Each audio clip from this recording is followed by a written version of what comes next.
देवकांत पांडे। धन्यवाद भाई, विनय विनम्र जी। मंच को प्रणाम करता हूँ, माँ शारदे को प्रणाम करता हूँ और यहाँ पे उपस्थित आदरणीय अध्यक्ष महोदय, सदस्यगण, आप सभी को और यहाँ पे उपस्थित मातृशक्ति, जितने भी लोग आज इस पंडाल में उपस्थित हैं, आप सभी को देवकांत पांडे का सादर प्रणाम और रंग पर्व की हार्दिक शुभकामनाएं। 4 पंक्तियों से अपनी बात शुरू करता हूँ। स्वागत स्वागत। कि खूब होली मचे आपके द्वार पर। होली की बात आज करूंगा, सिर्फ और सिर्फ हंसी मजाक की बात करूंगा, कोई गंभीर बात नहीं करूंगा। कि आज खूब होली मचे आपके द्वार पर, खूब होली मचे आपके द्वार पर, रंग लगाने को आतुर लुगाई मिले और डालिए रंग मस्ती में रंगिए बदन, डालिए रंग मस्ती में रंगिए बदन, थोक भर साली सरहज भौजाई मिले, थोक भर साली सरहज भौजाई मिले। वाह वाह वाह। मुझे जानने वाले मुझ पर अपना स्नेह कुछ इस प्रकार लुटाते हैं कि मुझे नाम से नहीं पांडे हिंदी वाला कहकर बुलाते हैं। विनय भाई, तो फिर भी मैं बुरा नहीं मानता हूँ। तो जब मैं घर में पत्नी की किसी बात का बुरा नहीं मानता हूँ, तो आपकी क्या औकात कि हम आपकी किसी बात का बुरा मानते। तो मुझे जानने वाले मेरे नाम से नहीं, मुझे पांडे हिंदी वाला कहकर बुलाते हैं और मेरी प्रसिद्धि इतनी कि मेरे पास बच्चे हिंदी पढ़ने चले आते हैं। मुझसे हिंदी पढ़ने वाले वैसे तो सारे ही बच्चे बुद्धिमान हैं, थोड़े अल्हड़, थोड़े इन्हीं की बच्चों का जैसे अल्हड़पन बिहार है बच्चे, थोड़े अल्हड़, थोड़े चंचल, थोड़े शैतान हैं। पर उनमें से एक बच्चा मुझको बहुत ही भाता है, क्योंकि उसको हिंदी के अलावा भी बहुत कुछ आता है। वैसे तो छंद रस अलंकार सब उसे आते हैं, पर मुहावरे उसे कुछ ज़्यादा ही भाते हैं। बोलने के लिए जब भी मुंह खोलता है, बात बात पे मुहावरे बोलता है। अच्छा। एक दिन मैंने उसको 5 मुहावरे दिए। मैंने कहा इनको एक वाक्य में प्रयोग करके दिखाओ। मैंने पहला मुहावरा दिया कानों में रस घोलना। पहला मुहावरा दिया मैंने कानों में रस घोलना। दूसरा मुहावरा मैंने उसको दिया नाक में दम करना। तीसरा मुहावरा मैंने दिया नाक को चने चलवाना। चौथा मुहावरा मैंने दिया नाक में नकेल कसना। और 5वां मुहावरा मैंने उसको दिया भीगी बिल्ली बन जाना। और उस बच्चे का टैलेंट देखिए, उसने कैसे एक वाक्य में सारे मुहावरों को पिरोया। उसने कहा शादी के प्रारंभिक दिनों में पत्नी की हर बात कानों में रस घोलती है। अच्छा। शादी के प्रारंभिक दिनों में पत्नी की हर बात कानों में रस घोलती है। 2, 4, 6 महीने बीत जाने के बाद उसी पत्नी की बात नाक में दम करने लगती है और फिर धीरे धीरे समय बीतता है और पत्नी पति को नाकों चने चलवाने लगती है। समय और बीतता है और एक दिन ऐसा आता है कि पत्नी पति के नाक में इस प्रकार नकेल कस देती है कि पति चाहे कितना भी बड़ा अधिकारी क्यों ना हो और अपने अधीनस्थों के सामने कितना ही बड़ा शेर क्यों ना बनता हो, ऑफिस से घर आने के बाद पत्नी के सामने भीगी बिल्ली बन जाता है। बहुत सुंदर। इसीलिए तो मैं पत्नी वंदना लिख रखा हूँ, मैं वही करता हूँ रोज। बातों बातों में ही कुछ बात निकल जाती है, नासाज तबीयत मुस्का के मचल जाती है। और अगर हो जाए जरा सी भी खुदा की रहमत तो चंद लम्हों में भी तकदीर बदल जाती है। और बहुत पहले ही कह गए हैं खुदा के बंदे, जिंदगी रेत है मुट्ठी से फिसल जाती है, जिंदगी रेत है मुट्ठी से फिसल जाती है। बहुत बढ़िया, वाह वाह। इसलिए कहता हूँ कि सभी की आंख में सुंदर सा एक सपना जरूरी है।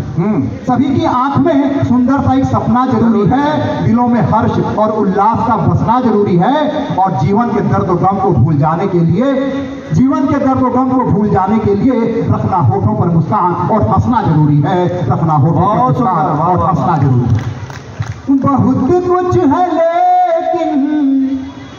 बहुत कुछ है लेकिन खुशहाली नहीं है। जो कॉलेज में थी अब वो खाली नहीं है। बहुत कुछ है लेकिन खुशहाली नहीं है। जो कॉलेज में थी अब वो खाली नहीं है। तो बीतेगा कैसे ये फागुन का मौसम, तो बीतेगा कैसे ये फागुन का मौसम, जो तन मन भिगो दे वो साली नहीं। वाह भाई वाह, ये तो जो बढ़िया तन बात मन भिगो दे वो साली नहीं है। बात कॉलेज वाले की भी चली, बात साली की भी चली। कॉलेज की बात चली, 4 पंक्तियां आनंद की पंक्तियां हैं, एंजॉय करिएगा, आनंद लीजिएगा। कोई गंभीर बात मैं करना नहीं चाहता हूँ आज, कोई गंभीर कविता नहीं सुनाना चाहता हूँ, सिर्फ मस्ती की बात करना चाहता हूँ कि यादें कॉलेज की जब भी आती हैं, यादें कॉलेज की जब भी आती हैं, बातें कुछ हैं न भूली जाती हैं। विनय भाई ध्यान रहे, कि यादें कॉलेज की जब भी आती हैं, बातें कुछ हैं न भूली जाती हैं। जिसको चाहा था उसकी औलादें, जिसको चाहा था उसकी औलादें मामा कह कर के अब बुलाती है, मामा कह कर के अब बुलाती है। और विनय भाई की भी स्थिति बहुत अच्छी नहीं है। ना ना बिल्कुल नहीं, क्योंकि बता ही दो, क्योंकि मोहब्बत इन्हें आजमाने लगी है, मोहब्बत इन्हें आजमाने लगी है, अजब से फसाने बनाने लगी है। और जिसे देखकर इनको होता था कुछ कुछ, वो अब इनको भैया बुलाने लगा। साली की बात चली तो अभी विनय भाई गए थे ससुराल अपने, साली इनके लिए होली में, पिछले होली की बात है, चिकन बना के लिए।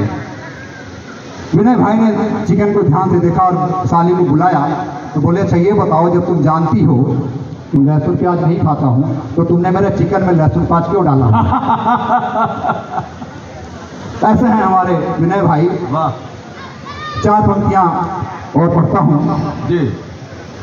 कि गिरी है अब तो, गिरी है अब तो किसी और की वो झोली में, गिरी है अब तो किसी और की वो झोली में, चली गई है दुल्हन बन किसी की डोली में, चली गई है दुल्हन बन किसी की डोली में। और बहुत उदास है, बहुत उदास है इस बार अपना मन यारों, बहुत उदास है इस बार अपना मन यारों, कि साली हमको ना मिलेगी अब की होली में, कि साली हमको ना मिलेगी अब की होली में। और अल्टरनेट क्या है उसका, कि मिलूं मैं फेसबुक वाली से मन मचलता है। अब जो पंक्तियां मैं पढ़ रहा हूँ खास है, साथ में तो व्यंग्य भी है और हर व्यंग्य में एक संदेश होता है। आज सोशल मीडिया पे किस तरह के आप स्कैम देख रहे हैं, इशारा मेरा उधर है व्यंग्य के माध्यम से, हास्य के माध्यम से, कि मिलूं मैं फेसबुक वाली से मन मचलता है, मिलूं मैं फेसबुक वाली से मन मचलता है। बहुत रंगीनियत है, बहुत रंगीनियत है यारों उसकी बोली में, बहुत रंगीनियत है यारों उसकी बोली में। और कोई कटा दे टिकट मैं निकट पहुंच जाऊं।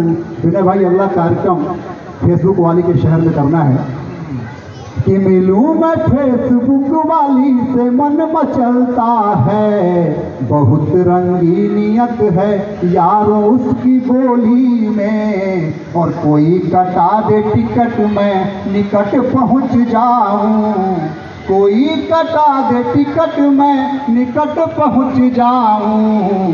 मसाज करती है वो मुंबई की खोली में, मसाज करती है वो मुंबई की खोली में। और कोई बता न देना, कोई बता न देना जाके मेरी पत्नी को, अरे वो वीडियो बना, कोई बता न देना जाके मेरी पत्नी को, कि जान जाएगी मेरी हंसी ठिठोली, वाह वाह वाह वाह वाह वाह, जान जाएगी मेरी हंसी ठिठोली में, कि साली हमको ना मिलेगी अब की होली। वाह वाह वाह वाह,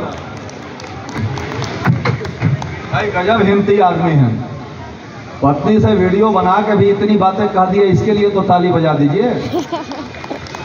हम तो कह ही नहीं सकते, मैं तो घर से जब चलता हूं तो पत्नी के 4 बार चरण छूता हूं।